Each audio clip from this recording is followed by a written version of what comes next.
tujuannya di sini yang baik ya.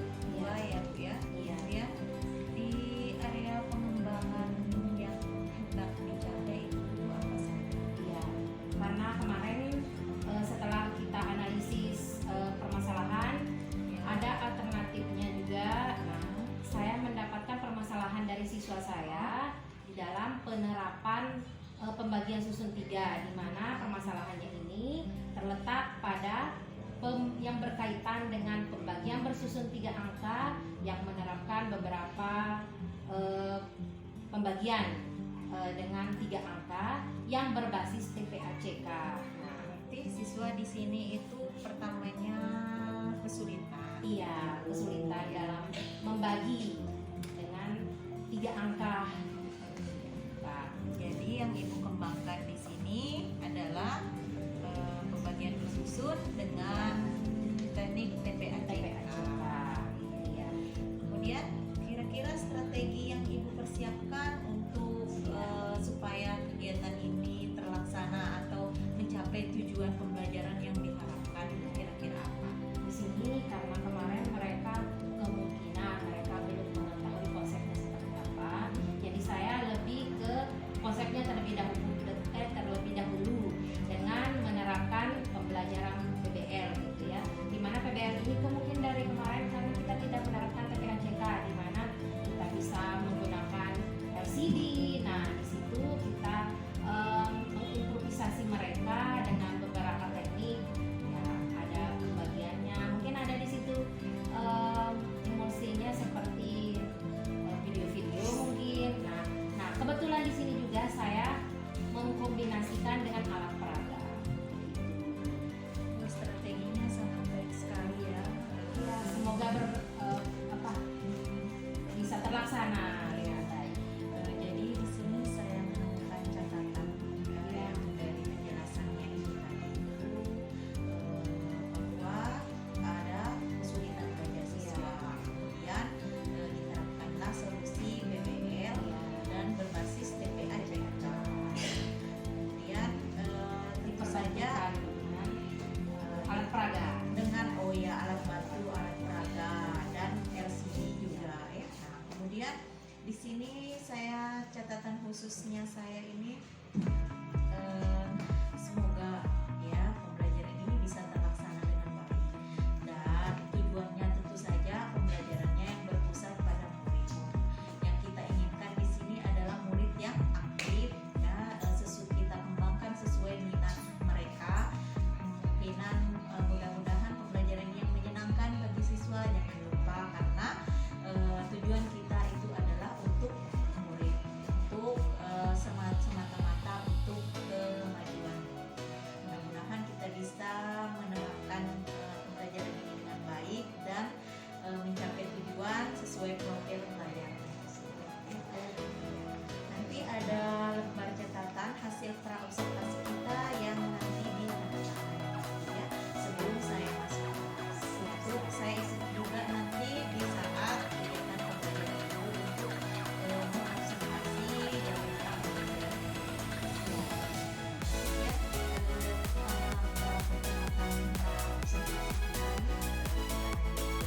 terima kasih Ibu Farida. Ya, sama-sama. Terima kasih juga atas sarannya.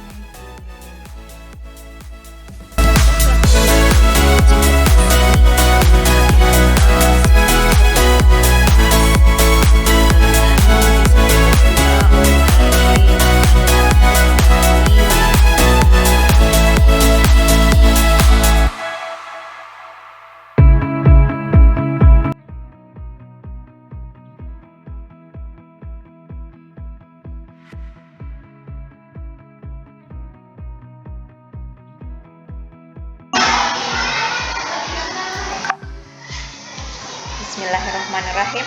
Assalamualaikum warahmatullahi wabarakatuh. Waalaikumsalam warahmatullahi wabarakatuh. Ya, Ibu Farida Amelia, bagaimana kabarnya hari ini? Alhamdulillah baik-baik saja. Ya, sesuai jadwal ya kegiatan kita hari ini yaitu adalah supervisi pasca observasi. Nah, kemarin kita sudah melaksanakan supervisi pra observasi dan Ibu Farida Amelia sudah melaksanakan pembelajaran di kelas dan saya mengobservasi di dalam kelas tentang pelaksanaan pembelajarannya. Nah, sekarang kita akan melaksanakan supervisi pasca observasi. Ada beberapa hal yang terkait dengan supervisi pasca observasi yang akan kita bahas di pagi hari ini, ya. Nah, kemudian boleh Ibu Farida Amelia menceritakan kembali bagaimana pembelajarannya di kelas kemarin. Ya, baik.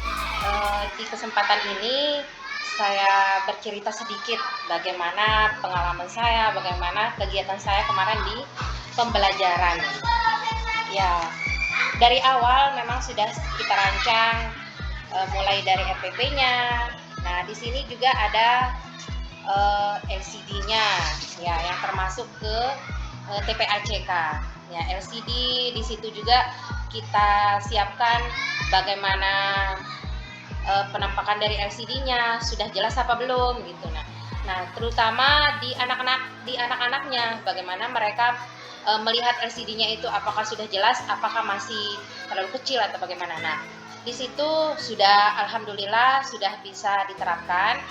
Nah, di pembelajarannya itu sendiri alhamdulillah anak-anak juga bisa dapat gitu apa yang menjadi tujuan pembelajarannya. Di situ juga saya terapkan penggunaan alat peraga. Begitu mungkin Ya, secara dari kemarin yang saya umumnya. lihat di RPP-nya dan di pelaksanaannya itu Ibu Farida Amelia menggunakan PBL, ya. Iya, benar. Iya. Kemudian bagaimana menurut Ibu Farida Amelia, apakah menggunakan metode tersebut efektif enggak dalam pembelajaran? Sejauh ini memang alhamdulillah sudah lumayan efektif gitu, karena di mana PBL itu sendiri kan memang dititik beratkan aktivitasnya itu di siswa. Mungkin seperti itu sih. Jadi sudah efektif. pembelajarannya Sudah lebih efektif yang gitu ya. pertama itu menggunakan PBL, Iya. kemudian berbasis TIPEK gitu Iya, ya. benar, Nah, jadi benar. nyambung gitu. Iya, dari observasi yang saya lihat memang terjadi gitu ya. Fase-fase ada 5 fase Iya, ya. iya, Di iya. PBL itu semua Iya. sudah terlihat. Kemudian menggunakan TIPEK, LCD di situ. Tapi perlu diingat Ibu Farida Amelia bahwa menggunakan LCD itu adalah alat bantu, ya. Nah, dan yang paling penting itu adalah siswanya yang harus aktif, dan Iya. itu memang kemarin sudah terlihat dan aktif karena menggunakan alat peraga juga. Iya. Iya. Nah, kemudian menurut Ibu Farida Amelia, apa rencana Ibu untuk pembelajaran yang akan datang? Kalau rencana saya mungkin akan lebih, karena kemarin memang belum sempat latihan-latihan banyak di situ ya. Ya sudah terlihat lah di situ kalau memang pembelajarannya tidak memiliki hasil, bagaimana mereka peningkatannya seperti apa itu belum terlihat. Nah, di situ mungkin saya akan meningkatkan latihannya di situ, lebih ke penilaian formatif mungkin Ibu ya. Ya, di situ. Terus yang kedua mungkin lebih ke lebih memaksimalkan penggunaan alat peraga di situ. Karena kemarin kayaknya karena mereka kemarin fokus, aduh kok cepat sekali itu waktu berlalu. Jadi alat peraganya saya tidak terlalu maksimal menggunakannya. Ya mungkin seperti itu aja sih. Ya, dari hasil observasi saya di sini memang saya melihat ya sudah dua menggunakan TIPEK dan menggunakan PBL. Nah, dari segi RPP-nya itu dari hasil observasi saya mungkin bisa diperbaiki lagi ya, karena dalam penulisan tujuan pembelajaran itu ada ABCD, ada audience, behavior, condition, dan degree. Kalau saya lihat di RPP-nya ini masih kurang bagian D-nya yang degree itu ya. Nah, kemudian yang perlu diperhatikan di situ analisisnya ya, karena kemarin itu hanya memberikan soal.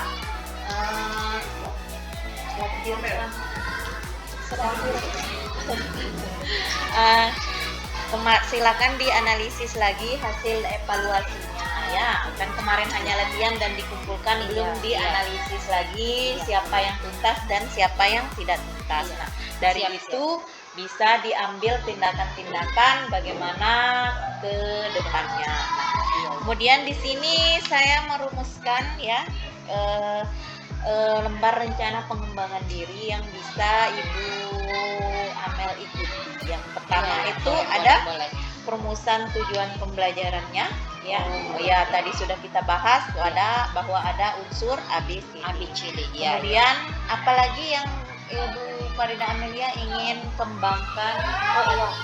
Tadi di alat peraganya itu. Iya. Berarti Di alat peraganya belum maksimal ya. memaksimalkan pemanfaatan alat peraga. Iya. Kemudian bagaimana dengan strategi pengelolaan kelas menurut Ibu Farida? Oh iya, pengelolaan kelas karena kemarin ya malumlah di kelas itu agak banyak, full ada 28 orang siswa, jadi pengelolaan kelasnya yang mungkin saya lebih maksimalkan juga di situ supaya apapun lebih dapatlah. Berarti tujuan yang mau pembelajarannya. dikembangkan, mau belajar lagi tentang bagaimana pengelolaan kelas dengan ya, baik. benar. Ya. Kemudian menurut Ibu Farida bagaimana dengan metode-metode pembelajaran? Kalau kemarin kan diterapkan itu PBL ya. Lantas ada rencana nggak untuk menerapkan metode yang lain? Kalau menurut saya ingin supaya lebih memiliki perbandingan bagaimana cara merekanya belajar dengan menggunakan metode ini dan metode ini gitu, supaya ada perbandingan dan ilmu sajalah untuk kedepannya mengajar. Baik Ibu Farida Amelia ya, perlu ada beberapa hal yang mungkin perlu kita tekankan di sini, bahwa tujuan kita dalam pembelajaran itu adalah untuk semata-mata untuk murid ya. Berarti pembelajaran yang kita gunakan, alat peraga, media, metode itu semua dalam menciptakan pembelajaran yang menyenangkan bagi anak dan sesuai dengan tujuan pembelajarannya itu adalah merdeka belajar anak. Nah, bagaimana semata-mata murid itu nyaman untuk belajar dan materi yang disampaikan itu nyampe. Siap. Baik Ibu Farida Amelia, sekian dari hasil observasi kita pada pagi hari ini. Tapi sebelumnya saya ingin mengetahui bagaimana pendapatnya Ibu Farida Amelia. Apa yang Anda rasakan saat di coaching, saat saya wawancara?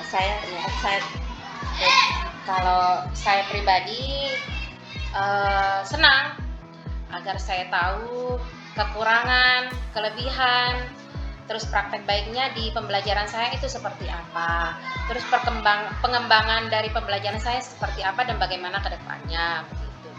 Terus apa yang harus saya tambah, apa yang harus saya rubah, dan apa yang harus saya kembangkan sudah Ibu arahkan, itu akan menjadi pembelajaran saya ke depannya dalam pembelajaran. Mungkin seperti itu. Baik, Dan saya harap juga ke depannya akan ada coaching seperti ini begitu Ibu ya. Ya, berarti pengharapan sebelumnya bahwa kepala sekolah juga misalnya melaksanakan observasi selalu diikuti dengan wawancara pasca observasi dan diberikan coaching. Itu refleksi hasil pembelajarannya supaya apa bisa kita memperbaiki ke depan. Baik Ibu Farida Amelia, mungkin kegiatan kita akhiri di sini. Pembelajarannya sudah baik, saran saya ditingkatkan lagi, penuhi dengan berbagai metode pembelajaran yang bervariatif supaya tidak monoton dan tetap menggunakan konsep TPACK ya. Insya Allah. Terima kasih Ibu Farida Amelia. Assalamualaikum warahmatullahi wabarakatuh. Waalaikumsalam warahmatullahi wabarakatuh.